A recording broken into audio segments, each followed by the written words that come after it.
সংক্রান্তি, তাই আজকে তোমরা সবাই জানো আজকে আমাদের ছোট্ট করে একটা নবান্নের মতো করা হয়। তো আজকে দেখিয়ে দিই আমাদের নবান্নতে কী কী হয়েছে।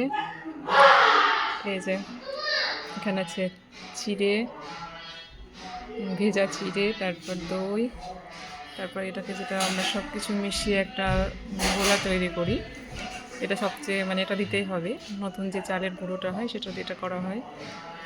তারপরে আছে মিষ্টি খেজুর রসের, তারপরে এখানে আছে কলা, তারপরে একটা দেখিয়ে দিই, এখানে আছে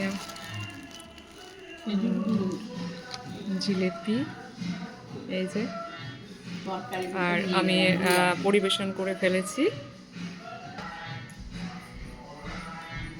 দেখো তোমরা আমি কত কি নিয়েছি, তোমাদের কেমন লাগছে বলবে।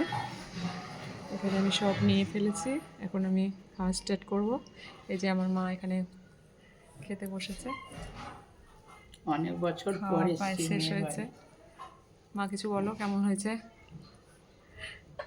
এটা কিন্তু আমার বাড়িতে হচ্ছে না, এটা বড়দির বাড়িতে হচ্ছে, বড়দির বাড়িতে আমরা নেমন্তন্নেতে এসছি, নিজেরাই এখন সাজিয়ে খেতে শুরু করেছি। তো তোমরা কেমনভাবে নবান্ন বাড়িতে করছো সেটা সবাই বলবে কমেন্টে এবং শেয়ার করবে। সবাইকে অনেক ধন্যবাদ আমার ভিডিওটা দেখার জন্য।